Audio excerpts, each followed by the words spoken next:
أعوذ بالله من الشيطان الرجيم. بسم الله الرحمن الرحيم. الحمد لله رب العالمين، والصلاة والسلام على أشرف الأنبياء والمرسلين وعلى آله وصحبه أجمعين. سبحانك لا علم لنا إلا ما علمتنا إنك أنت العليم الحكيم. رب اشرح لنا صدورنا ويسر لنا أمورنا واحلل عقدة من ألسنتنا يفقهوا أقوالنا. اللهم اجعل القرآن العظيم ربيع قلوبنا ونور صدورنا وجل أحزاننا وذهاب همومنا، وارزقنا تلاوته آناء الليل وأطراف النهار، واجعل حجة لنا يا رب العالمين. Alhamdulillah, syukur pada Allah Subhanahu Wa Taala. Pada malam ini kita dapat teruskan lagi sesi tadabbur juzuk Al-Quran kita, dan pada malam ini kita akan teruskan tadabbur pada juzuk yang keempat, yang terakhir. Pada sesi yang lepas pada hari Ahad kita dah pun tadabbur juzuk yang ketiga. Jadi kita akan teruskan juzuk yang keempat. Dan live ini yang saya adakan ini adalah sebagai satu persiapan dan juga sebagai satu persediaan untuk kita menghadapi bulan Ramadan yang akan tiba tak lama lagi. Dan juga ini juga adalah persiapan untuk saya sendiri juga untuk terbitkan semula buku saya, yang saya rasa sebahagian daripada sahabat-sahabat sekalian pernah miliki dan pernah baca, iaitu buku Fa'ini Qarib, sinopsis 30 juzuk Al-Quran yang akan diterbitkan semula nanti insya-Allah. Jadi live ni saya buat dengan tujuan pertama untuk kita buat persiapan untuk menghadapi Ramadan, dengan mulakan tadabbur Quran yang lebih awal. Dan yang kedua ialah saya dalam proses untuk menulis buku, untuk menerbitkan semula buku saya, dan apa yang saya kongsikan ni ialah sebahagian daripada apa yang akan berada dalam buku nanti insya-Allah. Jadi malam ni kita akan teruskan tadabbur kita, perjalanan kita dengan Al-Quran. Setelah kita lalui surah Al-Fatihah, setelah lalui surah Al-Baqarah, dan kemudian kita masuk ke Ali Imran dan sampai ke ayat yang ke-92 pada kelas yang lepas, pada siri live yang lepas. Malam ni kita akan teruskan dengan juzuk yang keempat dan masih lagi dalam surah Al-Baqarah. Dan pada juzuk yang keempat ini, sahabat-sahabat sekalian, bermula pada ayat yang ke-93 dalam surah Ali Imran. Bermula pada ayat yang ke-93. Dan pada juzuk yang keempat ini, kita akan dapat lihat bagaimana pada permulaan juzuk ini Allah Subhanahu Wa Taala menjawab syubhat yang dilemparkan oleh Bani Israel terhadap agama Islam. Apakah syubhat itu? Syubhat ni apa? Syubhat ini adalah keraguan ataupun perkara-perkara yang tak betul yang disebarkan oleh golongan Yahudi terhadap agama Islam. Dan apa syubhat yang mereka lemparkan? Iaitu mereka menolak bahawa adanya sesuatu yang dinamakan pemansuhan hukum. Okay. Yang mana Yahudi menolak adanya sesuatu yang dinamakan sebagai pemansuhan hukum. Okay, maksudnya uh, mereka tolak sesuatu hukum ataupun sesuatu syariat yang mereka pegang akhirnya akan dimansuhkan ataupun akan dibubarkan ataupun akan dibatalkan dan digantikan dengan syariat yang lain. Sebab mereka menolak perkara itu, sebab kalau mereka terima bahawa adanya hukum yang dimansuhkan, iaitu hukum yang digantikan dengan hukum yang lain, bermaksud uh, agama mereka yang mereka anuti itu boleh diganti dengan ajaran Islam yang datang daripada Allah Subhanahu Wa Taala. Okey, faham Itu syubhat yang mereka lemparkan. Yang mana mereka kata apa? Mereka kata tak ada sesuatu yang dinamakan sebagai pemansuhan hukum. Hukum takkan dimansuhkan bagi mereka. Sebab kalau mereka terima pemansuhan hukum, bermaksud mereka akan terpaksa menerima yang agama mereka yang mereka anuti itu akan dimansuhkan dan akan digantikan dengan agama Islam yang dibawa oleh Nabi Muhammad SAW. Okey, apa permulaan pada juzuk yang keempat ni, pada ayat yang ke-93, firman Allah Subhanahu Wa Taala, "Kullu at-ta'am kana hillan li bani Israil illa ma harrama Israil ala nafsihi min qabli an tunazzala at-Taurah." Semua makanan itu halal bagi Bani Israel kecuali makanan yang diharamkan oleh Israel, iaitu Yaqub, nama lain bagi Nabi uh, uh, Yakub. Hmm, betul. Ialah Israel kan. Hmm. Ialah dalam ayat 93 ni semua makanan itu halal bagi Bani Israel kecuali makanan yang diharamkan oleh Israel, iaitu Yakub, ke atas dirinya sebelum Taurat diturunkan. Okay. Dan dalam ayat ni dijelaskan yang mana semua makanan ialah halal untuk Bani Israel, melainkan apa yang pernah diharamkan oleh Nabi Yakub ke atas dirinya sendiri sebelum turunnya Taurat.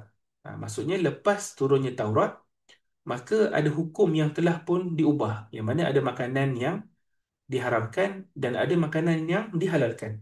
Ini disebutkan oleh Al-Imam As-Sa'di dalam tafsir beliau.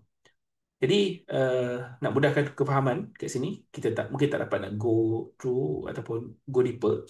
Okay. Bayangkan yang Nabi Yaqub alaihissalam, dia ada satu hukum yang dia letakkan pada diri sendiri, yang dia tak makan suatu makanan. Okay, itu hukum yang dia buat letak, dia letakkan untuk diri sendiri. Dan hukum itu diikuti oleh semua orang dalam Bani Israel. Dan kemudian turunnya Taurat selepas Nabi Yaqub yang menjelaskan semula apa yang sebenarnya diharamkan dan apa yang sebenarnya dihalalkan. Maksudnya apa di situ? Maksudnya ada je perubahan syariat. Tadi kita sebut apa tadi? Yahudi menolak adanya pemansuhan ataupun pembatalan syariat. Sebab kalau mereka kena terima adanya pembatalan syariat, bermaksud mereka kena terima yang agama Islam yang datang dari Nabi Muhammad ini adalah untuk menggantikan agama mereka. Jadi mereka tolak. Tapi Allah kata apa? Allah kata semua makanan itu halal bagi Bani Israel kecuali makanan yang diharamkan oleh Israel, iaitu Yakub, ke atas dirinya sebelum Taurat diturunkan. Sebab apa? Sebab Yahudi mereka jadikan perkara ini sebagai alasan untuk menolak apa saja syariat yang dibawa oleh Nabi Isa dan juga Nabi Muhammad SAW. Sebab mereka anggap bahawa hukum tak boleh dipansuhkan dengan hukum yang baru. Faham eh? Okay. Jadi untuk jawab hujah itu, Al-Quran turunkan ayat ini. Allah turunkan ayat ini yang mana semua makanan itu halal kecuali apa yang Nabi Yaqub haramkan ke atas dirinya sendiri sebelum turunnya Taurat. Selepas turun Taurat, maka ada perubahan terhadap hukum itu. Jadi Al-Quran jelaskan perkara ini. Hmm. Dan ini menunjukkan berlakunya pemansuhan hukum. Taurat memansuhkan hukum yang pernah dibuat oleh Nabi Yaqub. Jadi, apa kata Allah Subhanahu Wa Taala? Allah perintah kepada Nabi SAW supaya qul fa'tu bit Taurah fatluha in kuntum sadiqin. Allah suruh Nabi Muhammad supaya uh, menyuruh Yahudi supaya membawa kitab Taurat. Fa'tu bit Taurah. Datangkanlah kitab Taurat, bacakanlah daripada apa yang ada dalam Taurat itu kalau kalian ni orang yang benar. Sebab dalam kitab Taurat memang disebutkan, dan ini menjadi bukti kepada kebenaran Nabi Muhammad SAW, yang mana Nabi SAW tahu apa yang ada dalam kitab Taurat, dan ini disampaikan oleh Allah Subhanahu Wa Taala. Jadi Quran cela golongan Yahudi ni, di mana bila mereka disuruh supaya merujuk kepada Taurat, mereka tak nak. Pada ayat seterusnya, فَمَنِ افْتَرَى عَلَى اللَّهِ الْكَذِبَ مِنْ بَعْدِ ذَلِكَ فَأُولَٰئِكَ هُمُ الظَّالِمُونَ. Siapakah yang lebih zalim ataupun lebih jahat kebohongan dia, pembohongan dia, yang mana selepas daripada itu uh, maka barang siapa yang maaf, silap baca nombor ayat tadi. فَمَنِ افْتَرَى عَلَى اللَّهِ الْكَذِبَ مِنْ بَعْدِ ذَلِكَ فَأُولَٰئِكَ هُمُ الظَّالِمُونَ. Siapa yang mengada-ngadakan pembohongan selepas daripada perkara itu, maka sungguhnya mereka itulah orang yang zalim. Jadi Al-Quran suruh Nabi Muhammad supaya mencabar kepada Yahudi supaya bawakan kitab mereka, baca daripada kitab itu, dan tunjukkan kepada kami apa yang Taurat sebut tentang pemansuhan hukum. Jadi itu cara Al-Quran betulkan mereka. Okay. Itu pada ayat yang uh, 93 hingga 95, yang mana Al-Quran menjawab syubhat Bani Israel terhadap Islam, yang mana mereka mendakwa tidak ada pemansuhan hukum, sedangkan perkara itu ada dalam kitab mereka sendiri, iaitu Taurat, dan berlaku pemansuhan hukum. Apa contoh yang kita tengok tadi? Yang mana Nabi Yaqub mengharamkan ataupun menghalang diri baginda daripada memakan sesuatu makanan, dan perkara itu diikuti oleh Yahudi. Dan kemudian bila Taurat turun, Taurat menjelaskan semula Apakah makanan yang boleh dimakan, apa yang dan apakah yang tak boleh dimakan. Itu menunjukkan berlakunya pemansuhan hukum. Dan bila ada pemansuhan hukum bermaksud bolehlah uh, hukum-hukum yang diamalkan oleh golongan Yahudi itu diganti dengan hukum yang lain, iaitu hukum yang dibawa oleh Nabi Isa dan kemudian hukum yang dibawa oleh Nabi Muhammad SAW.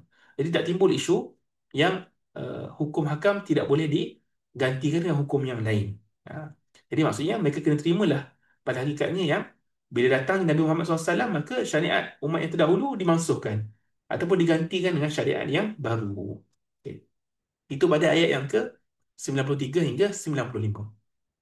Okey, seterusnya pada ayat yang ke 93 hingga 97, setelah Allah jelaskan kepada kita penyelewengan Yahudi daripada ajaran Nabi Ibrahim iaitu millah Ibrahim, Al-Quran jelaskan tentang syiar ataupun lambang terbesar yang menjadi simbol kepada ajaran Nabi Ibrahim iaitu ibadat haji di Kaabah. Sebab itulah ayat pada ayat yang ke 96. Maaf. Nombor saya salah. Tadi saya cakap tadi 93 sampai 5 kan? So ni salah. So ni salah. Sini ialah 95 hingga 97. Okay. Okay, so bila baca balik baru nampak punya ada benda yang tersilap.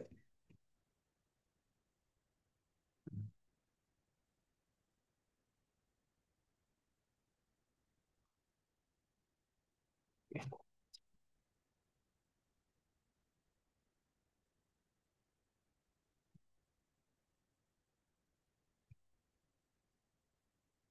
Yang ni bukan 95 hingga 97. Ini sebenarnya ialah 95 sehingga hmm,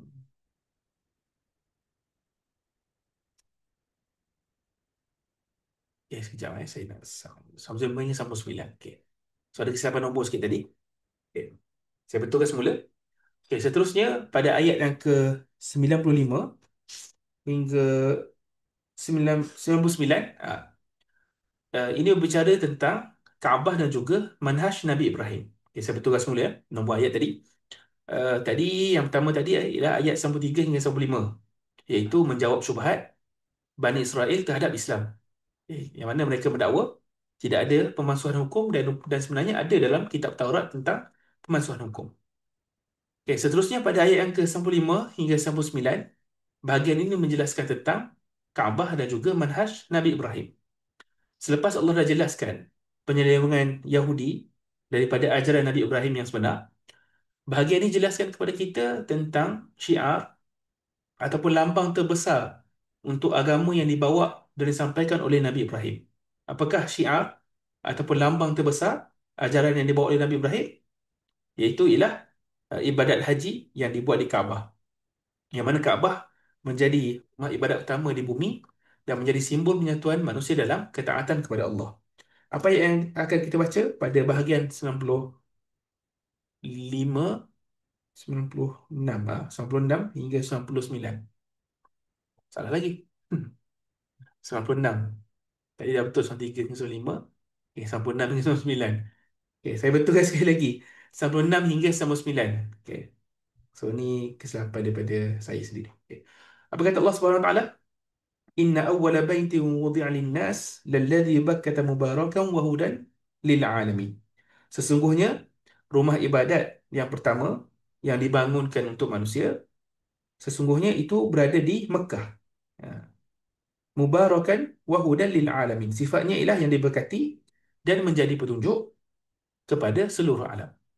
Okey. Yang mana Allah SWT jadikan Kaabah ni dengan beberapa sifat. Yang pertama ialah mubarak, iaitu diberkati sebab pada Kaabah ni ada kebaikan di dunia dan juga kebaikan untuk akhirat. Dan juga menjadi hudan lil alamin sebagai petunjuk kepada seluruh manusia. Dan apa kata Allah lagi? Allah kata pada Kaabah ni ada ciri-ciri yang menjadikannya mulia dan istimewa, iaitu adanya makam Ibrahim, iaitu tempat Nabi Ibrahim berdiri untuk membina Kaabah.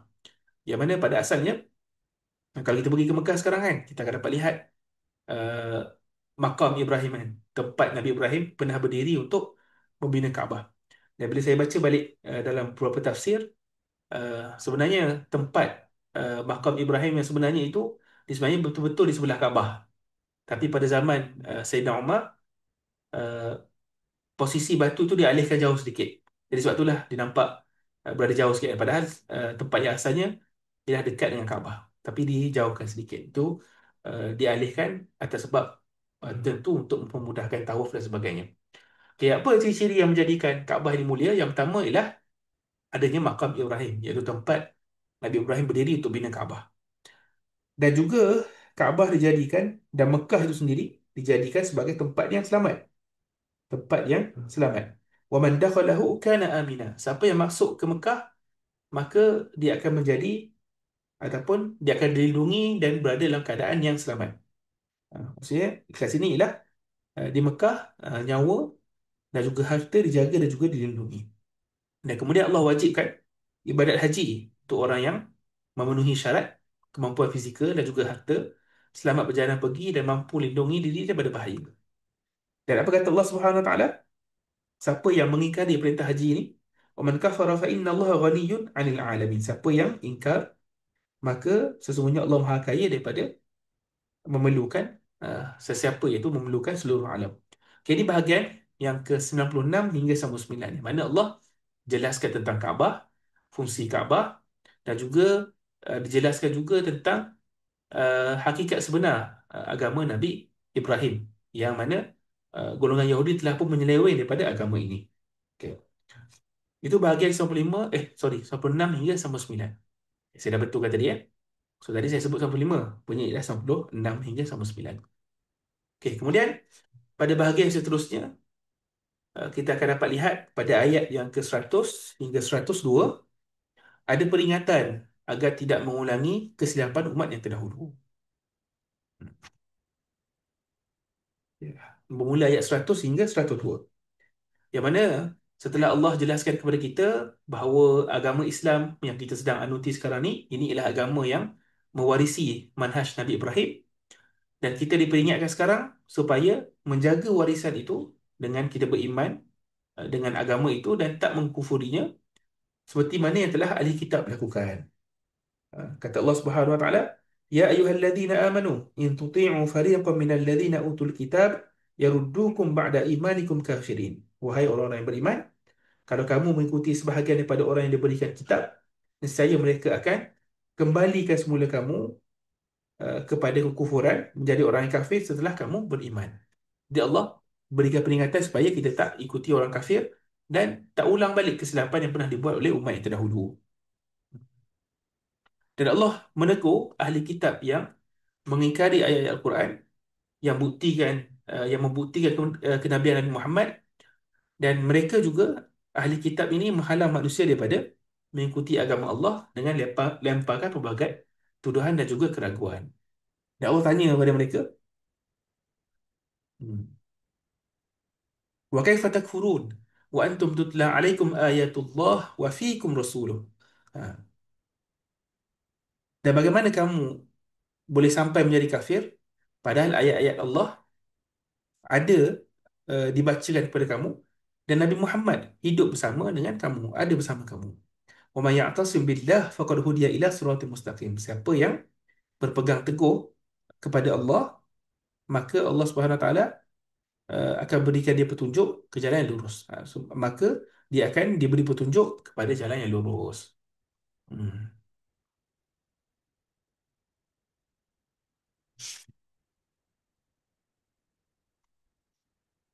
Okay, seterusnya pada bahagian 104 hingga 110, Allah Subhanahu Wa Taala jelaskan apakah tanggungjawab umat Islam dan apakah perakhiran orang yang beriman dan juga orang yang kufur.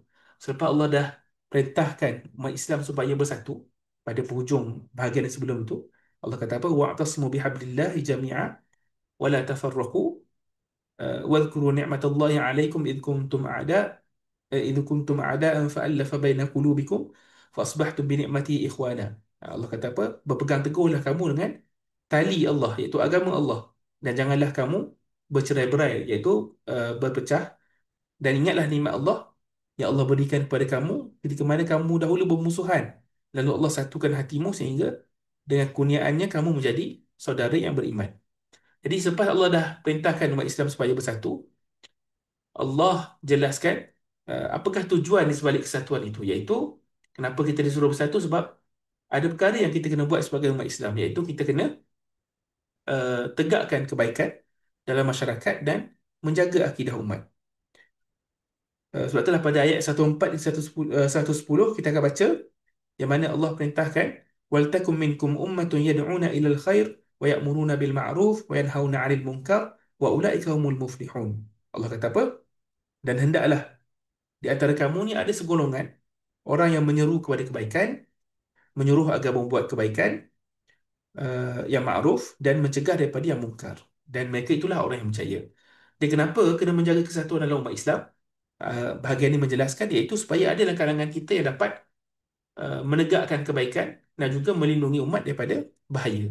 Jadi sebab itulah pentingnya kesatuan dalam umat Islam. Hmm. Dan kemudian selepas Allah dah jelaskan tanggungjawab yang perlu dibuat oleh umat Islam, Allah jelaskan juga kepada kita perakhiran dua golongan. Yang mana ada satu golongan yang wajah mereka menjadi gelap kerana apa? Kerana sedih, dan ini berlaku dari akhirat. Dan ada wajah yang berseri-seri kerana mereka gembira dengan janji Allah Subhanahu Wa Taala. Dan bila kita baca ayat ni, kita kena fikir kan, perakhiran mana yang kita inginkan. Adakah nak berjadi dalam kalangan orang yang tabyad wujuh ataupun wataswad wujuh, yang wajah mereka bercahaya ataupun wajah mereka suram, suram muram sebabkan sedih. Dan kemudian Allah Subhanahu Wa Taala menyebutkan kelebihan umat Islam, yang mana kita umat Islam ialah golongan yang menjadi sebaik-baik umat. Kuntum khaira ummatin ukhrijat linnas ta'muruna bil ma'ruf wa tanhauna 'anil munkar. Sesungguhnya kalian ini ialah umat yang terbaik yang dilahirkan untuk manusia, yang mana kalian ni buat dua perkara, iaitu ta'muruna bil ma'ruf wa tanhauna 'anil munkar wa tu'minuna billah, dan kalian beriman kepada Allah Subhanahu Wa Taala. Maksudnya kat sini ialah kebaikan pada umat Islam ini tidaklah diukur dengan semata-mata jumlah ataupun sejarahnya yang lalu, tapi pada keteguhan kita dalam berpegang kepada kebenaran. Itu yang jadikan kita berbeza dan juga menjadikan kita mulia. Mana kita bila kita berpegang dengan kebenaran, itulah yang akan menjadikan kita mulia di sisi Allah Subhanahu Wa Taala. Okay, ini ialah bahagian yang ke 104 hingga 110. Okay, kemudian pada bahagian seterusnya, iaitu pada ayat 111 hingga 120, bahagian ini membicarakan tentang pelindungan terhadap orang Islam daripada musuh yang nak menjatuhkan ataupun nak menghancurkan Islam. Sebab apa? Sebab bila kita berusaha untuk buat kebaikan, mesti akan ada ancaman dan juga gangguan. Dan dalam surah ni, Allah Subhanahu Wa Taala jelaskan dua ancaman yang akan mengganggu ataupun akan mengancam usaha-usaha kebaikan.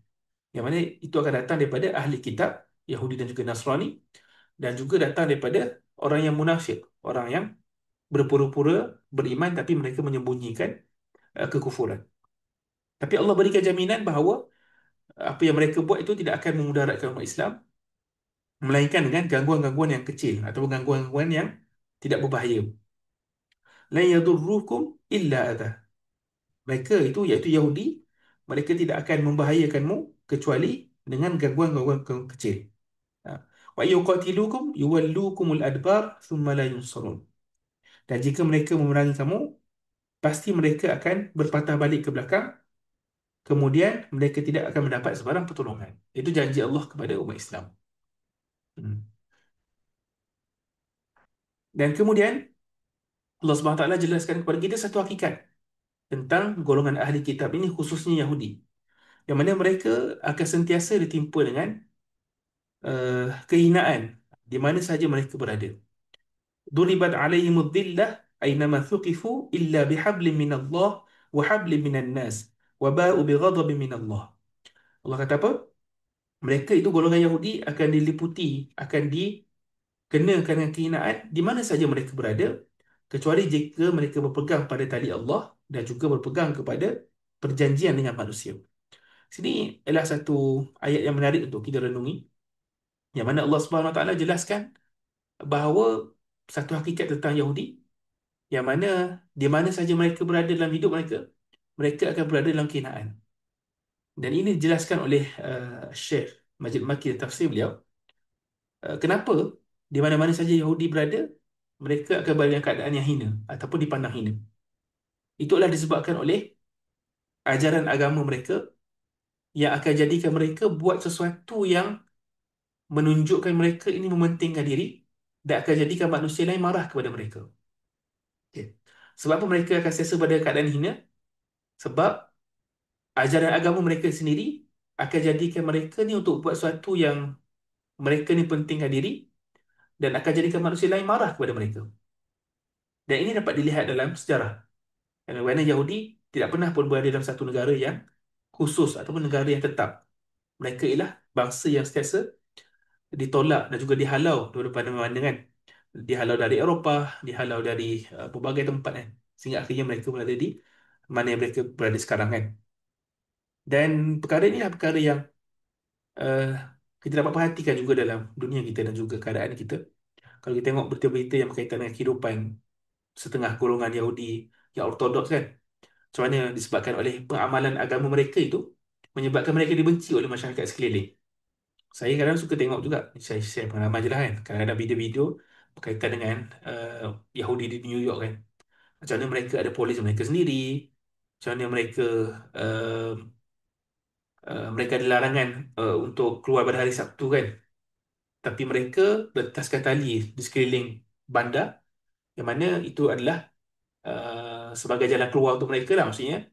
Tali yang direntaskan itu ya ruang yang mereka boleh berjalan.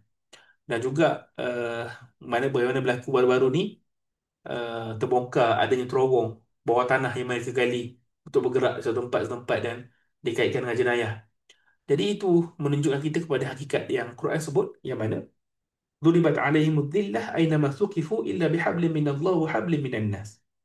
Mereka ni akan sentiasa di mana-mana mereka berada, mereka akan berada dalam keadaan yang dihina.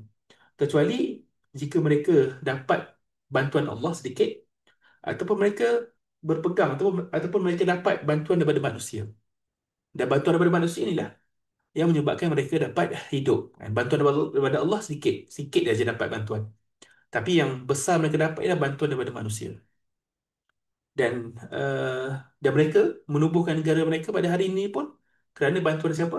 Kerana bantuan daripada negara-negara itulah yang menyumbangkan berbilion-bilion duit, duit daripada hasil negara mereka untuk negara haram itu. Jadi ini yang disebutkan oleh Al-Quran. Wahablim minan nas kan. Maksudnya mereka ni hanya survive disebabkan mereka ni dibantu oleh manusia lain. Kalau tak mereka akan dihalau, mereka akan dihina kan. So ini adalah hakikat yang Quran gambarkan. Dan uh, kenapa Allah biarkan? Kenapa Allah uh, jadikan mereka ni dapat kata apa dapat kedudukan yang kukuh ini dengan bantuan manusia lain. Hikmahnya adalah itu adalah ujian untuk umat Islam. Sebab apa? Sebab untuk mendapat kemenangan ada syarat-syarat kemenangan yang perlu dipenuhi kan. Dari sudut keimanan, dari sudut persiapan ketenteraan dan apa yang berlaku kepada kita pada hari ini. Kenapa golongan-golongan ini, golongan Yahudi ini dapat berkuasa di Palestin ni lah. Itu adalah ujian untuk kita dan juga untuk uh, menguatkan kita, membersihkan kita supaya kita dapat menghadapi mereka.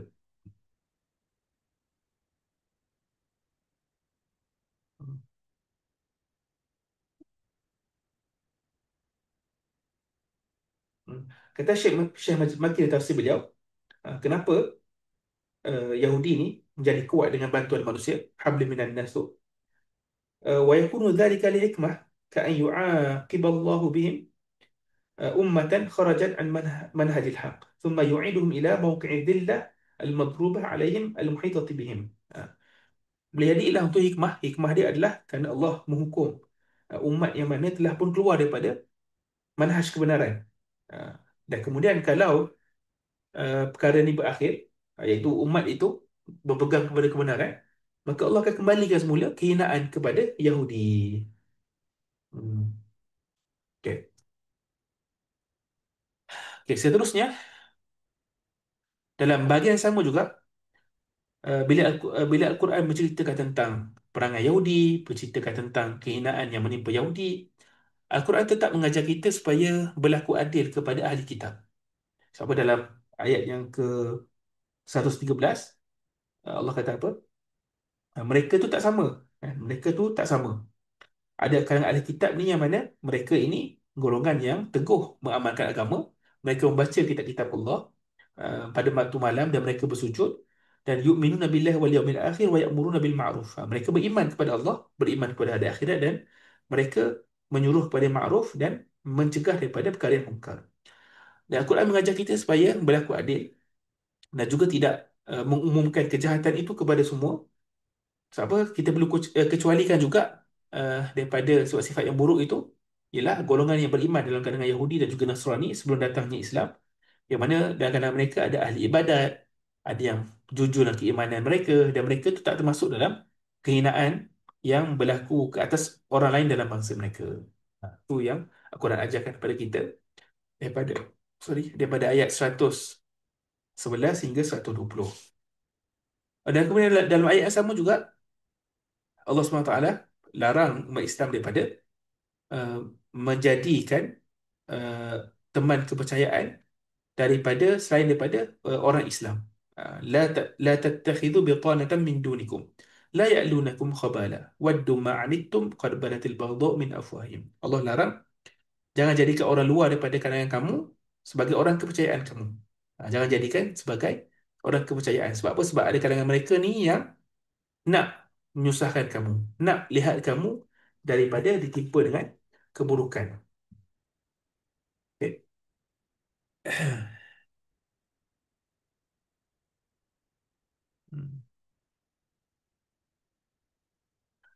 Dan kemudian seterusnya pada bahagian ayat yang ke tadi sampai ayat ke 120 kan. Okay. Bermula ayat yang ke 121 sehingga 129. Okay, ini adalah bahagian yang menceritakan tentang perang Uhud. Kat sini ada perang Uhud. Kisah perang Uhud dan juga apa yang berlaku dalam peperangan itu. Okay, selepas Allah dah berikan amaran tentang bahayanya perpecahan, bahayanya uh, musuh-musuh dalaman, bahayanya ancaman daripada Bani Israel dan juga Nasrani.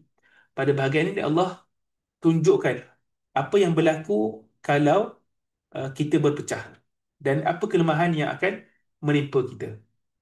Dan peristiwa itu berlaku dalam Perang Uhud.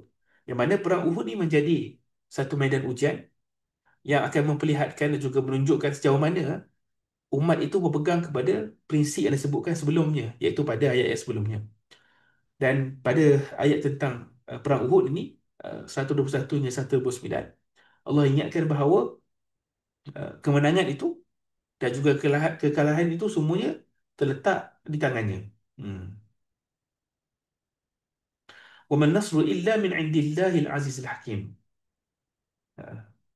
Dan tidak ada kemenangan itu melainkan daripada sisi Allah SWT yang maha perkasa lagi maha bijaksana. Jadi Allah peringatkan yang kemenangan dan juga kekalahan semuanya dalam ketentuannya. Iaitu dalam ayat yang ke 121 hingga 129 yang mula menceritakan tentang apa yang berlaku dalam Perang Uhud. Dan kemudian, sebab Allah dah sebutkan apa yang berlaku dalam Perang Uhud, pada ayat yang ke 130 hingga 138, 130 hingga 138, ada peringatan tentang bahayanya dosa dan juga cinta dunia. Selepas kisah Perang Uhud, Al-Quran membawa kita untuk merenung semula apakah punca kepada kekalahan, iaitu maksiat, cintakan dunia dan juga ketamakan terhadap harta. Dan kalau kita lihat dari sudut susunan ayatnya, selepas Allah dah ceritakan tentang Perang Uhud, apa yang berlaku uh, dalam Perang Uhud, beberapa peristiwa yang berlaku, uh, ayat yang ke 130, Allah perintahkan supaya orang yang beriman jangan memakan riba. Ya ayyuhalladzina amanu la ta'kulur riba adha'afan mudha'afah wattaqullaha la'allakum tuflihun. Wahai orang yang beriman, janganlah kamu makan harta riba yang berlipat kali ganda dan bertakwalah kamu kepada Allah agar kamu dapat berjaya. Kenapa selepas perang Uhud terus Allah SWT memberikan larangan supaya jangan memakan harta riba? Ini benar disebutkan oleh almarhum guru saya, Syekh Abdul Salam Al-Khalidi dalam tafsir beliau. Mana kata beliau, sebabkan perang Uhud ni ialah perang yang di mana umat Islam kalah, dan apa yang berlaku bila seseorang tu kalah, dia akan berada dalam keadaan yang tertekan kan. Dia akan lemah jiwa dia. Dia akan mudah terpengaruh dengan hasutan. Dan itu adalah ruang di mana syaitan akan mudah untuk mempengaruhi manusia supaya buat satu benda yang Allah larang. Jadi, kenapa selepas Allah cerita tentang perang Uhud, dan perang Uhud itulah perang yang umat Islam kalah, Allah teruskan dengan larangan supaya tidak makan riba, sebab itulah untuk menjaga umat Islam daripada terlibat ataupun jatuh ke dalam ruang dosa.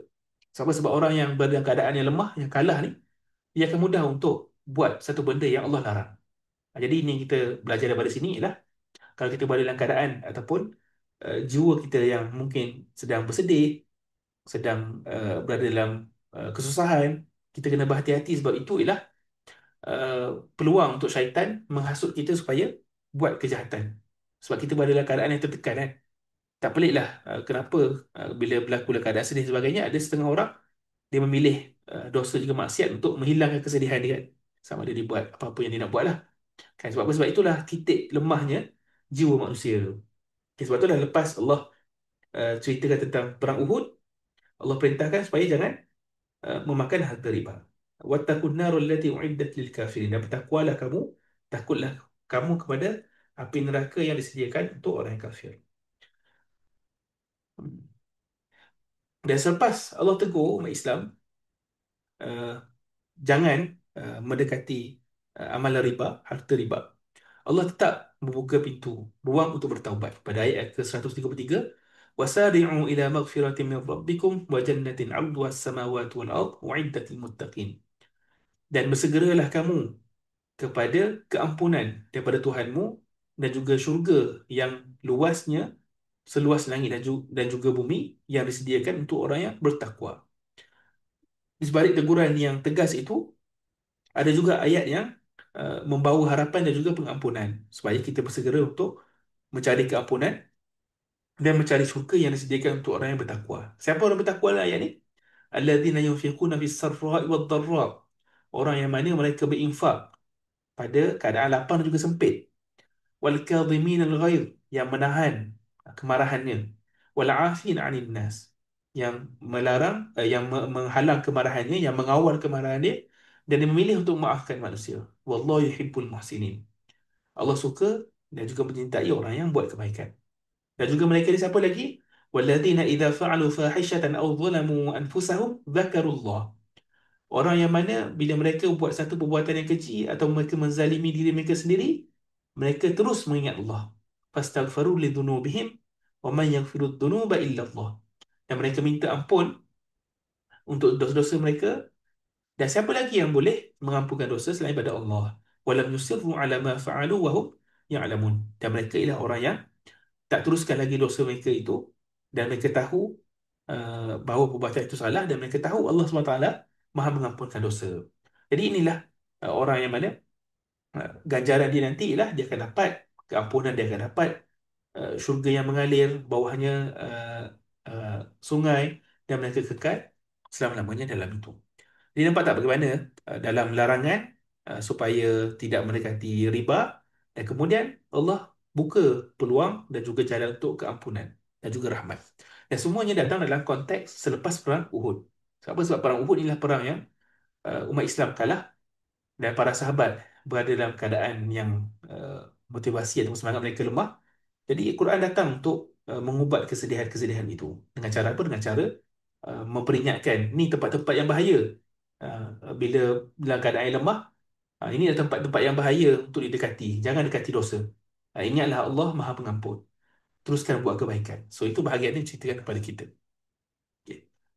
Itu daripada ayat 130 sehingga ayat ke 138. Okay. Dan kemudian pada ayat ke 139 hingga 148, 139 hingga 148, selepas adanya seruan untuk bertaubat, Al-Quran terus memujuk hati yang sedang bersedih, para sahabat yang sedang bersedih sebabkan kekalahan. Apa kata Quran?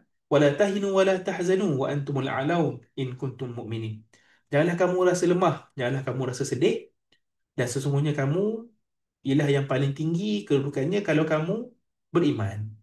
Ini adalah penawar ataupun pengubat bagi luka kekalahan perang Uhud, dan juga untuk bangkitkan semula semangat sahabat yang sedang kecewa kan.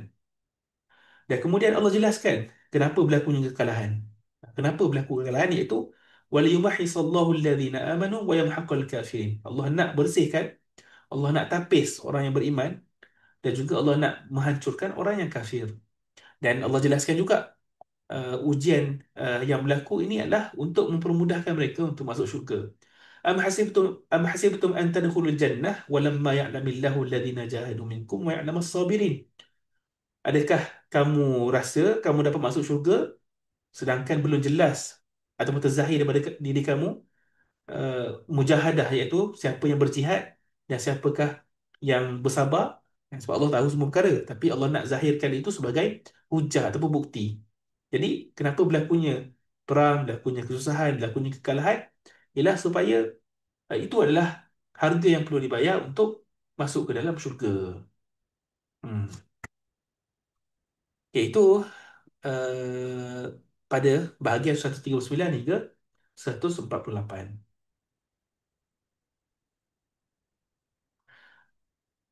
Dan pada bahagian ini juga, bahagian yang sama juga, Quran terus memberikan semangat kepada para sahabat.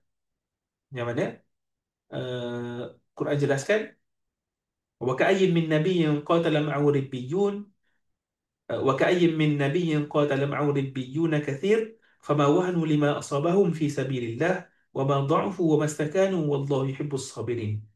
Quran berikan semangat kepada umat Islam dengan menyebut sejarah yang pernah berlaku dulu, yang mana uh, para nabi yang terdahulu berapa ramai dalam kalangan para nabi yang dahulu yang mereka berperang, dan mereka didampingi oleh sejumlah besar daripada pengikut yang bertakwa. Mereka tak lemah kerana apa yang menimpa mereka, dan mereka tak patah semangat, dan mereka tak menyerah. Dan Allah suka orang yang sabar. So ini cara Quran membina semula semangat para sahabat dengan mengingatkan kenapa berlakunya ujian, uh, dan juga kedudukan mereka yang tinggi, dan juga menjelaskan tentang uh, apa yang pernah berlaku dalam sejarah, iaitu para nabi yang terdahulu pun uh, di sekeliling mereka pun ada tentera ataupun orang yang beriman, orang yang banyak ibadah, yang berperang, dan mereka tak lemah dan mereka tak mengalah, dan Allah suka orang yang sabar.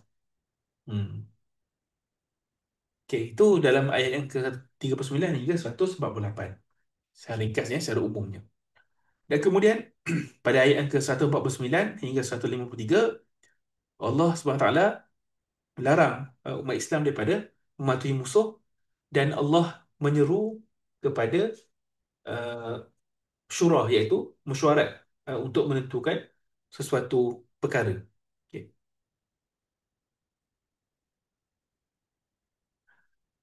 Firman Allah Subhanahu wa taala dalam ayat ke-149, ya ayyuhalladzina amanu in tuti'ul ladzina kafaru yaruddukum ala aqabikum fatanqalibu khasirin. Wahai orang yang beriman, kalau kamu mentaati orang yang kafir, mereka akan kembalikan kamu ke pada kekufuran, dan kamu akan jadi orang yang rugi. Okay. Dan kemudian uh, Allah SWT larang daripada rasa terlalu yakin dan juga rasa terlalu pasti bila melihat kebenaran, bila melihat kemenangan. Ini yang berlaku dalam perang Uhud kan. Uh, Walaqad sadaqakumullahu wa'dah id tahussunahum bi'idnih hatta idza fashiltum wa tanaza'tum fil amr wa 'asaytum min ba'di ma arakum ma tuhibbun. Uh, Apa yang berlaku dalam perang Uhud ialah Allah telah penuhi janjinya kepada kamu ketika mana kamu bunuh mereka dengan izinnya, sampai pada ketika kamu lemah dan berselisih dalam urusan itu, iaitu urusan yang berkaitan dengan harta, ataupun urusan yang berkaitan dengan inilah ketika peristiwa pemanah tu. Yang mana mereka berkhilaf kan, adakah perlu kekalkan di tempat mereka ataupun perlu mengambil harta rampasan perang kan. Hmm. Okay. Uh, dan ini adalah punca kepada kekalahan, iaitu bila lihat kemenangan makin hampir, mudah untuk kita jadi, orang kata apa, jadi mudah untuk kita tinggalkan ataupun rasa seolahnya kemenangan tu mesti akan pasti berlaku pada kita kan. Padahal sepatutnya kita kena bersiap sedia ataupun kena kekal berada dalam keadaan berhati-hati dan juga jangan terlalu selesa sampailah betul-betul menang. Dan apa yang berlaku pada perang Uhud ialah para sahabat bila lihat harta yang ditinggalkan, maka mereka merasakan okey, ini dah berakhir, maka boleh tinggalkan tempat masing-masing dan ambil harta itu. Sedangkan akhirnya mereka diserang semula dan berlaku lah pertumpahan darah kan. Dan itu adalah satu teguran daripada Allah kepada sahabat. Minkum mayuridud dunya wa minkum mayuridul akhirah. Ada kalangan kamu yang menginginkan keuntungan dunia dan ada kalangan kamu yang memang inginkan akhirat. Tapi Allah akhirnya walaqad afa ankum. Allah maafkan ke semua para sahabat. Okay. Inilah penjelasan kepada sebab-sebab berlakunya kekalahan dalam perang Uhud. Kemudian pada ayat yang ke 154 hingga 159, Allah SWT jelaskan kepada kita rahmat melalui kepimpinan Rasulullah dan juga pemulihan semangat selepas kekalahan. Ini masih lagi tentang perang Uhud. Panjang cerita tentang perang Uhud dalam surah Ali Imran.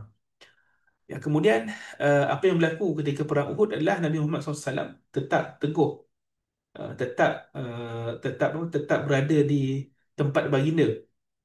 Uh, dan itu yang menyebabkan uh, dan para sahabat ada yang meninggalkan Rasulullah bersendirian.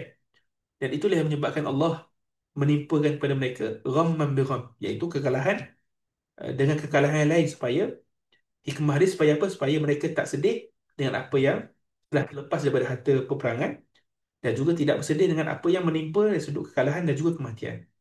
Jadi apa yang berlaku ialah ketika perang itu Nabi Muhammad SAW tetap teguh, tetap bertahan dan ada kalangan para sahabat yang telah tinggalkan dan Allah SWT disebabkan perkara itulah Allah balaskan dengan kesedihan dan juga kesedihan supaya apa? Supaya umat Islam dapat pengajaran daripada peristiwa itu. Dan kemudian Allah kurniakan kepada orang yang beriman selepas daripada perang Uhud itu tidur sebagai rehat kan. Thumma anzala alaikum min ba'dil ghammi amanatan nu'asa yakhsha ta'ifatan minkum. Dan selepas uh, kamu ditimpa kesedihan, Allah turunkan rasa selamat yang datang dalam bentuk mengantuk yang menyebabkan kamu tidur. Jadi kat sini adalah menunjukkan bagaimana Allah memulihkan semula semangat para sahabat dan sebab para sahabat sedih lepas kalah dan mereka sibuk berfikir tentang kesedihan itu. Allah kurniakan kepada mereka tidur. Tidur yang nyenyak yang menjadikan mereka lupa sebentar terhadap kesedihan itu. Jadi sini menunjukkan kepada kita pentingnya untuk kita ada waktu untuk berehat, untuk selesaikan keperluan diri kan. Contoh macam para sahabat bila mereka berperang, mestilah mereka tak, orang kata apa, tidurnya mungkin tak terlalu nyenyak, makan minum mungkin tak tidak terurus dan sebagainya kan. Dan bila berlaku kekalahan, makinlah hidup akan mungkin akan jadi makin kacau bilau kan bila berfikir tentang kekalahan. Tapi apa yang berlaku ialah Allah kurniakan kepada mereka tidur supaya mereka dapat berehat dan juga supaya mereka dapat lupakan sebentar terhadap kesedihan yang mereka rasa. Jadi penting untuk kita sebenarnya pun kena ada waktu untuk berehat. Uh, Dan Allah SWT jelaskan juga berkenaan dengan akhlak Nabi Muhammad SAW yang mana baginda ialah orang yang sangat lembut, sangat rahmah kepada para sahabat. Fabima rahmatin minallahi linta lahum. Dan maka dengan rahmat daripada Tuhanmu, maka engkau Muhammad berlemah lembut terhadap mereka. Jadi ini adalah akhlak yang ada pada Nabi Muhammad SAW yang mana baginda ialah orang yang sangat lemah lembut. Dan apa yang berlaku kalau baginda berkeras, sikap baginda kasar, pastilah para sahabat tu akan meninggalkan baginda. Dan Allah kata apa? Fa'fu anhum wastaghfir lahum wasyawirhum fil amr. Allah kata apa? Maafkanlah mereka dan mohonkanlah keampunan buat mereka dan bermusyawarahlah dengan mereka dalam urusan-urusan yang penting. Jadi kat sini ialah Allah ajarkan kepada Muhammad supaya memaafkan para sahabat yang buat kesilapan, yang meninggalkan baginda. Sebab Allah pun dah maafkan para sahabat. Pada ayat yang kita baca sebelum ni kan. Hmm. Walaqad afa ankum. Allah dah maafkan perbuatan dan juga kesilapan para sahabat. Maka Allah juga suruh Nabi Muhammad supaya memaafkan apa yang telah sahabat lakukan. Jadi ini yang diajarkan dalam bahagian ini. Dan kemudian pada ayat yang ke 160 hingga 168, okey, dari sini jelaskan tentang uh, hakikat kemenangan dan juga hikmah kekalahan, dan juga dijelaskan juga sifat-sifat orang munafik. Dekat sini dibongkarkan sifat orang munafik. Pada bahagian ini Allah SWT menjelaskan tentang kemenangan. In yansurkumullah fala ghaliba lakum. Jika Allah menolong kamu, maka tidak ada yang dapat mengalahkan kamu. Wa in yakhdhulkum faman dhal ladzi yansurukum min ba'dihi wa 'ala Allah falyatawakkalul mu'minun. Dan jika dia biarkan kamu ataupun membiarkan kamu kalah atau hina, siapa lagi yang dapat bantu kamu daripada bantuannya, daripada selepasnya. Dan ke atas Allah lah bertawakal orang yang beriman. Jadi Allah cakap kat sini lah berkenaan kemenangan yang mana mutlak datang daripada Allah Subhanahu Wa Taala. Kemenangan datang daripada Allah. Kalau Allah bantu, tidak ada siapa yang dapat kalahkan. Kalau Allah biarkan kita dalam keadaan hina, tidak ada siapa yang dapat bantu kita. Maka hendaklah kita bertawakal kepada Allah Subhanahu Wa Taala. Itu yang Allah perintahkan. Dan kemudian Quran rakamkan juga sifat orang munafik dan juga alasan orang munafik yang tak mahu pergi ke medan perang. Hmm. Apa ayatnya? Sekejap. Okey.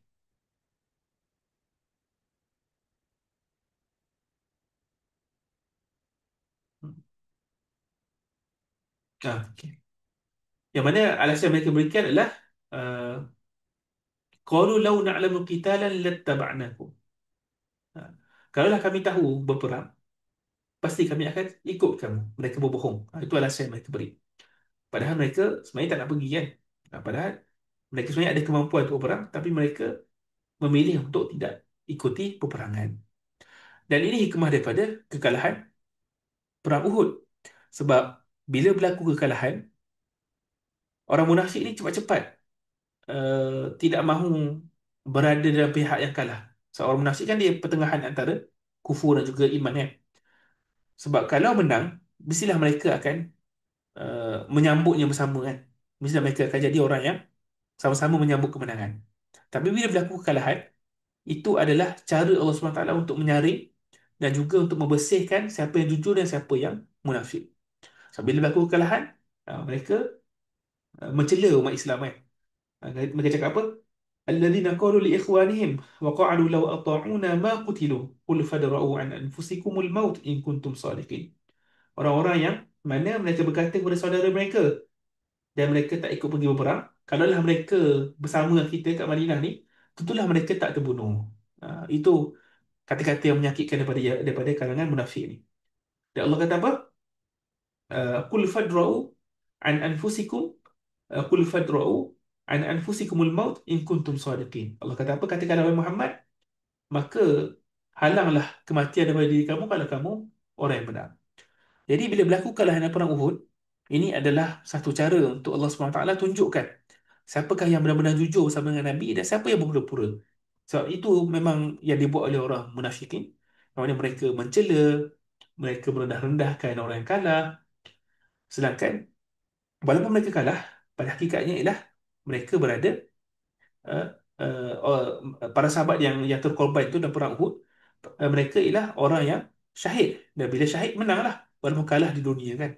Betul pada ayat yang seterusnya, pada bahagian seterusnya iaitu 169 hingga 179, Allah SWT jelaskan tentang uh, keadaan para syuhada kan. Orang yang telah pun meninggal dunia disebabkan syahid dalam perang. ولا تحسبن الذين قتلوا في سبيل الله أمواتا بل أحياء عند ربهم يرزقون. Janganlah kamu sekali-kali menyangka orang yang terbunuh di jalan Allah itu mereka itu mati. Bahkan mereka itu hidup di sisi Tuhan mereka dan diberi rezeki. Jadi bila orang munafik merendah-rendahkan dan juga menghina kekalahan dalam perang Uhud ini, Allah jelaskan semula yang janganlah kamu rasa orang yang terkorban syahid di medan perang ini mereka itu mati. Mereka itu sebenarnya hidup di sisi Allah dan diberikan rezeki di sisinya. Dan mereka gembira dengan apa Allah berikan pada mereka. Farihina bima atahumullah min fadlih Wa yastabshiruna billadzina lam yalhaqu bihim min khalfihim alla khaufun 'alaihim wa lahum yahzanun. Mereka ni keadaan bergembira dengan apa yang Allah berikan pada mereka daripada kurniaannya, dan mereka bergembira juga dengan orang yang belum mengikuti mereka, yang masih lagi hidup di dunia ini, dan mereka berpesan bahawa alla khaufun 'alaihim wa lahum yahzanun, bahawa tidak ada rasa takut pada mereka dan tidak bersedih hati. Mereka bergembira dengan kurniaan dilimpahkan Allah kepada mereka, dan bergembira terhadap orang yang masih tinggal di belakang yang belum menyusul mereka, bahawa mereka tidak ada rasa takut pada diri mereka dan mereka tidak bersedih hati. Itu hakikat sebenar, yang mana ia memang kalah dalam perang Uhud, tapi mereka menang dengan mendapat syahid. Itu pada ayat 169 hingga 179. Dan juga pada bahagian ini juga Allah Subhanahu Wa Taala memberikan nasihat dan juga memberikan panduan kepada para sahabat supaya tidak rasa takut dengan orang yang nak buat kejahatan kepada mereka. Alladzina qala lahumun nas innan nasa qad jama'u lakum fakhshawhum fazadahum imanan wa qalu hasbunallahu wa ni'mal wakil. Iaitu orang yang mana ketika ada orang yang berkata kepadanya, orang-orang Quraisy telah mengumpulkan pasukan untuk menyerang kamu, takutlah kamu pada mereka. Tapi rupanya ucapan itu menambahkan lagi iman mereka. Dan mereka ucap apa? Hasbunallah wa ni'mal wakil. Inilah zikir yang kita amalkan. Hasbunallah wa ni'mal wakil. Cukuplah Allah bagiku, dan dia ialah sebaik-baik pelindung. Dan ini juga dalam hadis yang sahih, ini juga ialah zikir yang disebut ataupun dibaca oleh Nabi Ibrahim ketika baginda dicampakkan ke dalam api. Hasbunallah wa ni'mal wakil. Kemudian pada ayat 180 hingga 184 ada peringatan tentang bahayanya kebakhilan dan juga penyimpangan yang dibuat oleh ahli kitab. Okay. Pada ayat ke 180 hingga 184.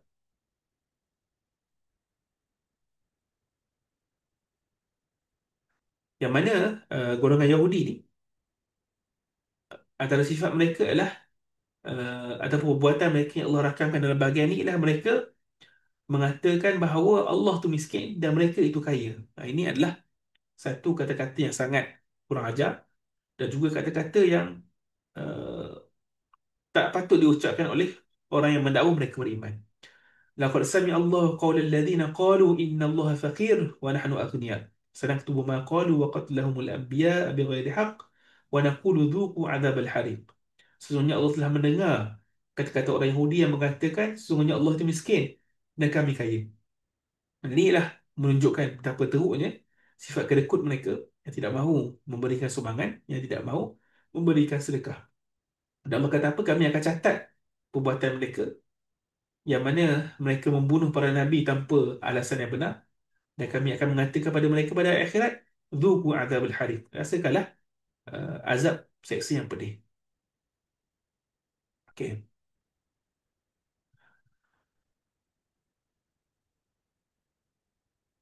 Itu pada ayat yang ke 180 hingga 184. Okay, pada ayat yang ke 185 hingga 186, pada bahagian ini membetulkan perspektif kita terhadap akhirat dan juga melatih diri kita supaya membina kesabaran. Okay, pada ayat yang ke 185, kullu nafsin dha'iqatul maut wa innama tuwaffawna ujurakum yawmal qiyamah. Setiap jiwa pasti akan merasakan kematian. Semua orang akan merasakan kematian. Dan hanya pada hari kiamat sahajalah disempurnakan pahala kamu. Faman zuhziha 'anil nar wa udkhilal jannah faqad faz wa mal hayatud dunya illa mata'ul ghurur.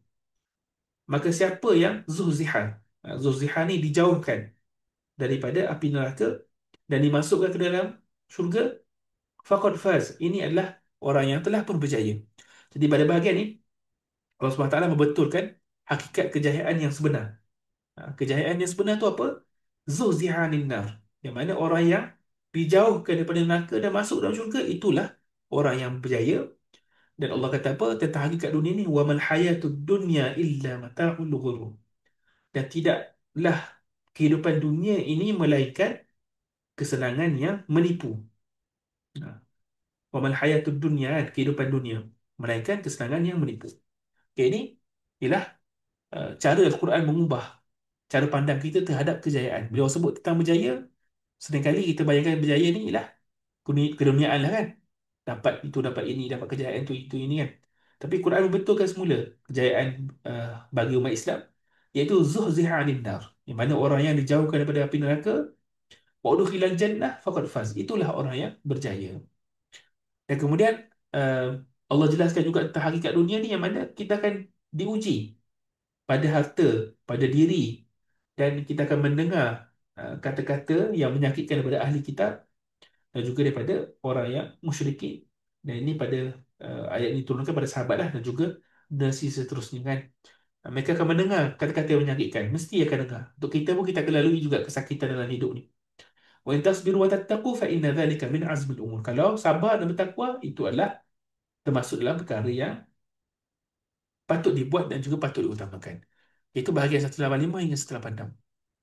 Okay, kemudian pada 187 hingga 188, ayat 187 hingga 188, pada bahagian ini menceritakan tentang amanah ilmu dan juga peringatan kepada ahli kitab.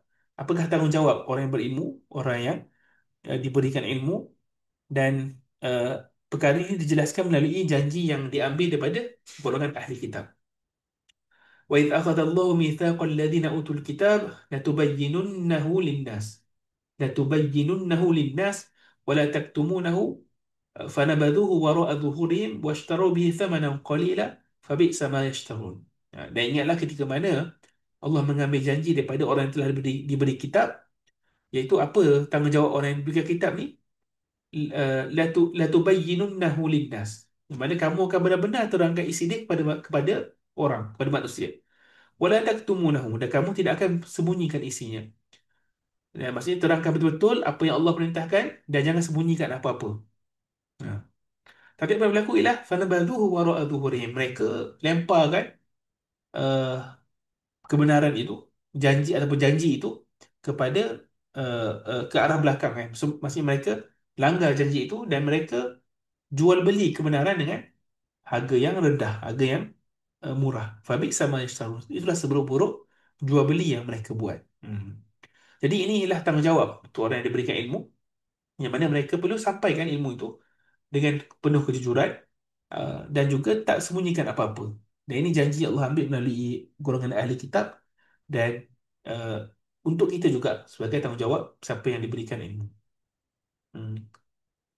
Dan juga ada juga satu sifat yang bahaya, iaitu uh, bahaya untuk orang yang mana mereka ni merasa bangga dengan kesesatan dan juga suka menerima pujian untuk sesuatu yang tak mereka buat kan. Ini sifat orang Yahudi juga. La tahsabanna alladhina yafrahuna bima ataw wa yuhibbuna an yuhmadu bima lam yaf'alu fala tahsabannahum bimafazatin minal adab wa lahum adabun alim. Janganlah kamu menyangka bahawa orang yang bergembira dengan apa yang telah mereka lakukan, iaitu pada kesesatan, dan mereka juga suka dipuji atas perbuatan yang tak mereka buat, jangan sekali-kali kamu sangka bahawa mereka akan terlepas daripada azab. Ini juga sifat yang bahaya yang perlu dijauhkan. Okay, seterusnya pada ayat yang ke 189 hingga 195, ini dah hampir ke hujung surah Ali Imran. Setelah lagi perjalanan yang panjang surah Ali Imran, kita lihat pelbagai topik, pelbagai peristiwa yang berlaku. Penghujung surah Ali Imran ni membawa kita kembali semula kepada tauhid, dan juga disebutkan juga golongan ulul albab dan juga doa-doa mereka. Inilah kemuncak surah ni. Kita baca ayat ni bermula ayat 189 hingga 195. Walillahi mulkus samawati wal ard wallahu ala kulli syai'in qadir. Dan milik Allah lah segala yang ada di langit dan juga bumi, dan Allah berkuasa untuk buat apa sahaja, untuk berkuasa ke atas segala sesuatu. Dan kemudian pada penciptaan langit dan juga bumi ada tanda-tanda untuk orang yang bersifat ataupun ada ulul albab. Mereka ialah golongan yang ada akal fikiran. Dan apa doa mereka panjang. Ya Rabbana ma khalaqta hadza batila subhanaka faqina adzabannar. Mereka berdoa bila mereka memperhatikan kejadian langit dan juga bumi, mereka menyedari yang Allah SWT tak menciptakan semua itu dengan sia-sia. Ada tujuan sebalik penciptaan, dan maksud Allah daripada buat sesuatu yang sia-sia, dan mereka minta kepada Allah supaya lindungi daripada azab api neraka. Dan ada lagi doa mereka sampai ayat yang ke-164. Dan kemudian Allah SWT makbulkan doa mereka, yang mana Allah berjanji kepada mereka, kepada orang yang beriman ini, fastajaba lahum rabbuhum anni la udhi'u amala 'amilin minkum min dzakarin aw untha. Yang mana Allah SWT memakbulkan doa mereka itu, dan Allah berjanji bahawa aku tidak akan mensia-siakan apa saja amalan yang telah dibuat oleh kamu, sama ada lelaki atau perempuan. Ba'dukum min ba'd. Sebahagian daripada kamu adalah keturunan sebagai yang lain. Inilah janji Allah kan. Allah tak akan pernah sia-siakan apa saja amalannya kita pernah buat. Ini janjinya. Okay, itu dalam ayat 189 hingga 195.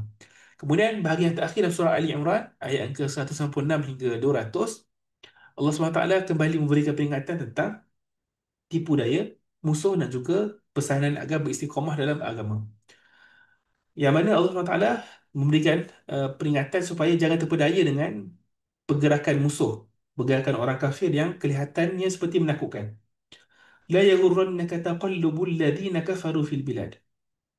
La yaghurrannaka taqallubul ladina kafaru fil bilad. Janganlah kamu terpedaya dengan kegiatan atau pergerakan orang kafir yang bergerak di seluruh negeri.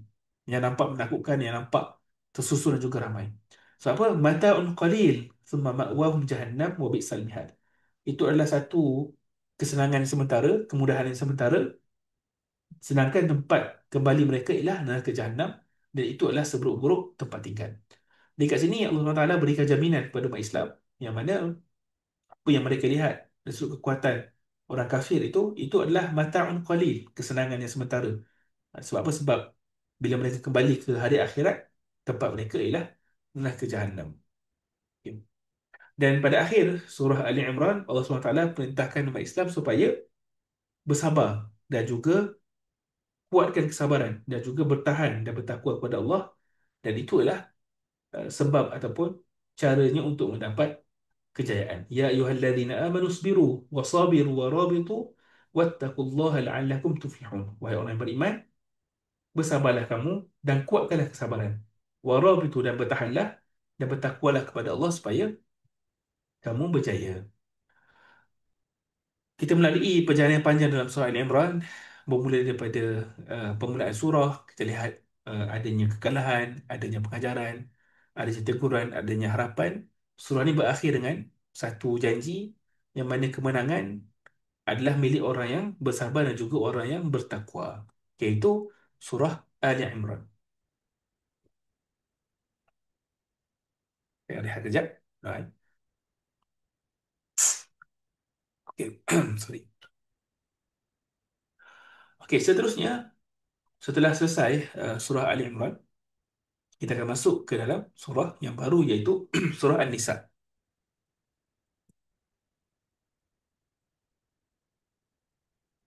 Okay, surah An-Nisa. Dan nama surah ni memang surah An-Nisa lah, iaitu wanita. Dan kenapa surah ini dinamakan An-Nisa?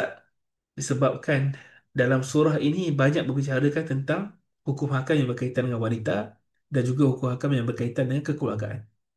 Allah memberikan hukum hakam yang berkaitan dengan wanita dari sudut uh, hak, dari sudut keadilan, dari sudut perkahwinan, dari sudut pewarisan dan juga tanggungjawab.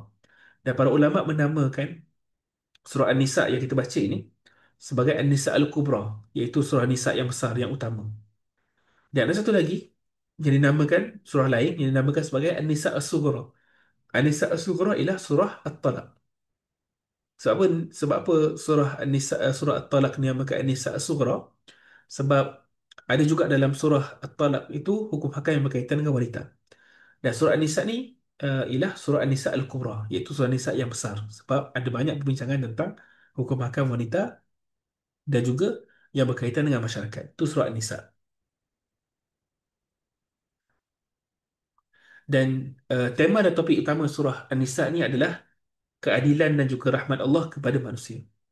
Dan keadilan Allah kepada manusia itu terzahir pada hukum hakam yang berkaitan dengan harta pusaka, dengan tanggungjawab keluarga dan juga perlindungan terhadap golongan yang lemah.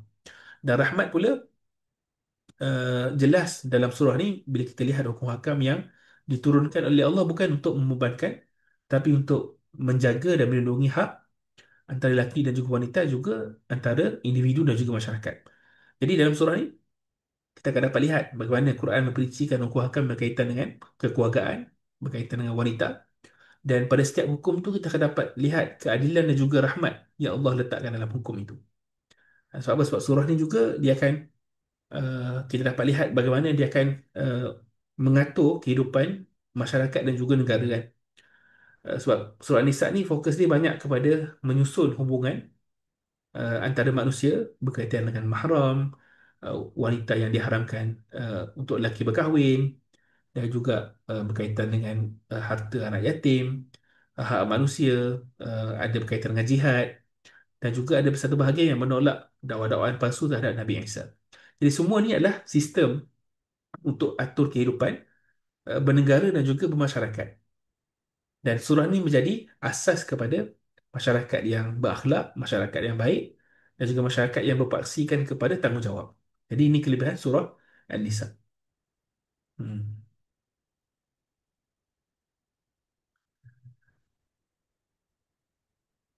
Okey. Okey, surah An-Nisa dimulakan dengan ayat pertama dengan seruan supaya bertakwa kepada Allah Subhanahu Wa Taala. يا أيها الناس اتقوا ربكم الذي خلقكم من نفس واحدة وخلق منها زوجها وبث منها رجالا كثيرا ونساء واتقوا الله الذي تساءلون به والأرحام إن الله كان عليكم رقيبا. Ini ayat pertama dalam surah Nisa yang mana Allah perintahkan manusia supaya bertakwa kepada Tuhanmu yang telah pun menciptakan kamu daripada satu jiwa dan menciptakan satu jiwa itu Adam lah, dan menciptakan daripada Adam isterinya, dan dia mengembangkan zuriat keturunan mereka dengan lelaki yang banyak dan juga perempuan yang banyak. Dan surat Nisa ni, bila kita tengok ayat pertama ni, dimulakan dengan seruan supaya manusia sedar tentang asal-usul mereka, iaitu mereka berasal daripada satu jiwa. Dan ini adalah asas kepada pembinaan masyarakat dalam Islam. Yang mana dalam Islam, semua manusia dari sudut penciptaannya setaraf di sisi Tuhan. Semua. Sebab semua adalah berasal daripada Adam dan juga Hawa. Okay.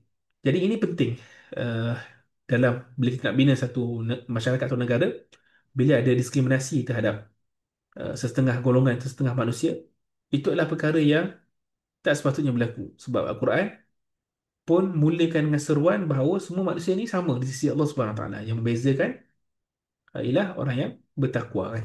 Hmm. Okey. Itu ayat pertama. Ayat kedua hingga ayat yang keenam, setelah tegaskan tentang asas kemanusiaan, yang mana semua manusia sama di sisi Allah, Allah SWT terus menyentuh berkenaan dengan golongan yang sangat memerlukan perhatian dalam masyarakat, iaitu anak yatim dan juga wanita. Sebab dalam ayat 2 hingga 6 ni, ada hukum hakam yang berkaitan dengan uh, anak yatim, yang berkaitan dengan poligami, dan juga berkaitan dengan mahar dan perkahwinan. Ini ialah satu cara yang mana Allah nak mengatur hak mereka ini dengan adil dan nak tekankan tanggungjawab terhadap mereka. Dan selepas dah tegaskan kesatuan insan tadi itu, manusia itu di atas penciptaan yang sama, datang tanggungjawab untuk pastikan kesatuan itu dapat dijaga dan juga dapat berlaku adil kepada semua orang. Ini ayat yang kedua hingga enam. Kemudian pada ayat yang ke-7 hingga 12, bermula ayat 7 hingga 12, kat sini ialah permulaan untuk perbahasan yang berkaitan dengan harta pusaka. Lirrijali nasibun mimma tarakal walidan wal aqrabun walin nisa'i nasibun mimma tarakal walidan wal aqrabun sampai akhir. Untuk lelaki ada bahagiannya dan untuk perempuan ada bahagiannya. Dan satu perkara yang penting juga ialah berkenaan dengan harta pusaka ini ialah Allah SWT sendiri yang membahagikan kadar-kadar pembahagian itu. Berkenaan dengan harta pusaka, pembahagiannya datang daripada Allah SWT. Allah sendiri yang mengaturkan pembahagian itu. Sebab apa? Sebab harta inilah perkara yang sering manusia bergaduh. Uh, Sering manusia pertikaikan. Dan untuk menyelesaikan masalah itu, pembahagiannya dibuat oleh Allah sendiri.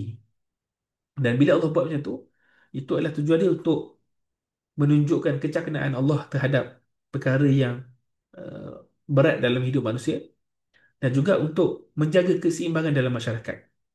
Sebab dengan pembahagian-pembahagian inilah akan memberikan keadilan kepada semua orang. Dan setelah jelaskan tadi pada ayat sebelumnya tentang kesamaan semua makhluk di sisi Tuhan dari sudut penciptaannya dan juga kepentingan untuk menjaga keperluan golongan yang memerlukan, iaitu anak yatim dan juga wanita. Bahagian ini ditunjukkan secara praktikal melalui hukum faraid macam mana nak menegakkan keadilan. Okay, itu pada ayat yang ke-7 hingga 12. Pada ayat yang ke-13 hingga 14, 13 hingga 14, ayat ini menjadi penutup kepada uh, hukum hakam yang berkaitan dengan pembagian harta pusaka. Yang mana Allah kata apa? Tilka hududullah. Apa yang Allah dah bahagikan itu adalah ketentuan-ketentuan Allah. Wa may yuti'illaha wa rasulahu yudkhilhu jannatin tajri min tahtiha al-anhar khalidina fiha wa dzalika fawzul 'azim. Allah kata apa? Apa yang Allah dah letakkan pembahagian dari sudut harta pusaka itu adalah hudud ataupun ketentuan yang Allah dah tetapkan. Dan Allah SWT berjanji siapa yang mematuhi peraturan-peraturan ini yang Allah dah tetapkan ini, balasan dia adalah syurga. Ya, sebab ini adalah balasan yang besar untuk mereka. Dan siapa yang menolak atau mengingkari pembahagian yang Allah dah buat ni, wa may ya'sillaha wa rasulahu wa yata'adda hududah, ha, wa may ya'sillaha wa rasulahu wa yata'adda hududahu yudkhilhu nara khalidan fiha wa lahu 'adzabun muhin.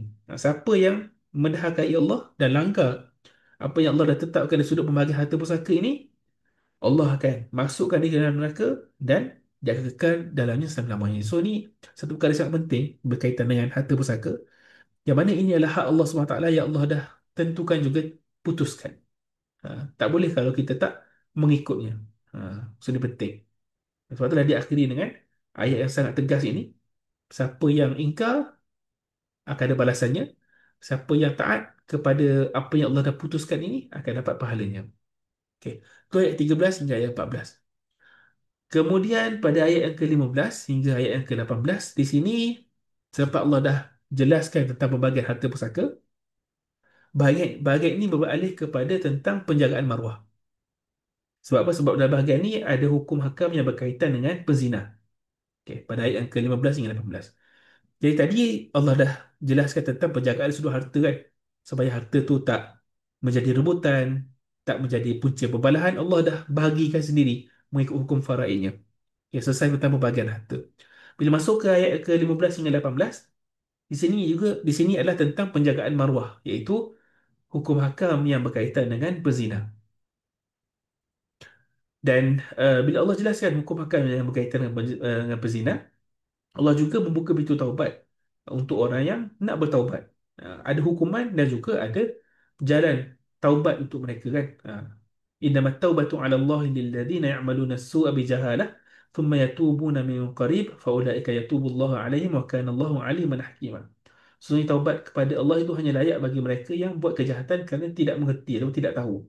Kemudian segera bertaubat. Taubat mereka itulah yang diterima oleh Allah. Allah Maha mengetahui lagi Maha bijaksana. Dan ini adalah ruang yang Allah berikan untuk orang bertaubat dan juga mohon keampunan kepada Allah Subhanahu Wa Taala. Itu pada ayat 15 hingga 18. Okay, kemudian pada ayat yang ke-19 hingga 21, di sini ialah Allah Subhanahu Wa Taala menjelaskan tentang kemuliaan wanita dan juga hak-hak mereka. Pada ayat yang ke-19 hingga 21. Okey, sebab apa? Sebab yang berlaku pada zaman jahiliah, kita kena tahu yang mana wanita pada zaman jahiliah dijadikan seperti barang yang boleh diwarisi dari satu orang ke orang yang lain. Boleh dijual beli, boleh diwarisi oleh ayah kepada anak. Dan Al-Quran datang untuk membetulkan kefahaman itu terhadap wanita, nak memuliakan semula wanita dan nak memberikan hak kepada wanita. Yang mana Allah mengangkat kembali martabat wanita dan tegaskan yang tak boleh untuk mewariskan wanita. Ya ayyuhalladzina amanu la yahillu lakum an tarithun nisaa karha. Wahai orang yang beriman, tidak halal bagi kamu mewarisi perempuan dengan jalan paksa, dan janganlah kamu menyusahkan mereka kerana hendak mengambil kembali sebagian daripada apa yang telah kamu berikan kepada mereka. Jadi di sini juga dijelaskan tentang pemilikan harta untuk wanita dan juga diri mereka sendiri kan. Sebab ini tak berlaku pada zaman jahiliah. Wanita tak boleh memiliki harta kan. Dan juga uh, tak dapat juga boleh juga diwarisi oleh orang lain. Hmm. Dan ayat ini datang untuk membaiki kezaliman dan juga nak membaiki budaya-budaya yang rosak itu, dan nak memperlihatkan kepada kita apakah rahmat yang Islam bawa kepada wanita. Okey. Dan kemudian selepas Allah dah jelaskan kemuliaan wanita dan juga hak mereka pada ayat yang ke-19 hingga 21, pada ayat yang ke-22 hingga 23, dan juga menjadi perakhir atau penutup tu juzuk ini, Allah jelaskan uh, tentang batas-batas perkahwinan, iaitu siapakah wanita yang boleh dinikahi dan siapakah wanita yang tak boleh dinikahi kan. Ha, pada ayat yang ke-22 hingga 23. Firman Allah Subhanahu wa taala, "Hurimat 'alaikum ummahatukum wa banatukum wa akhawatukum wa ammatukum wa khalatukum wa banatul akhi wa banatul ukhti" ila akhir ayat. Yang mana Allah kata diharamkan ke atas kamu menikahi dengan ibu-ibu kamu dan juga dengan anak-anak perempuan kamu dan juga saudara-saudaramu yang perempuan, saudara-saudara ayahmu yang perempuan, saudara-saudara ibumu yang perempuan, dan ni digariskanlah sampai ke penghujung ayat. Sebab Allah dah jelaskan tentang kemuliaan wanita, Allah akhiri pada bahagian ini dengan menjelaskan garis panduan untuk menjaga keluarga yang menjadi asas kepada masyarakat yang stabil dan juga masyarakat yang baik. Nampak tak macam mana setiap bahagian ini saling berkait antara satu sama lain kan? Telah dah jelaskan tentang hak-hak wanita, okay, dijelaskan lagi pula uh, dari sudut perhubungannya siapa wanita yang haram untuk dinikahi kan, yang ada pertalian darah lah, sama ada ibu ataupun anak-anak perempuan, saudara perempuan, yang mana ini tak ada pada zaman jahiliah. Jadi ini cara Al-Quran untuk membina sistem dan juga menjaga kestabilan dalam masyarakat. So dengan berakhirnya bahagian ini, maka berakhirlah juzuk yang keempat. Wallahu a'lam bissawab. Alhamdulillah.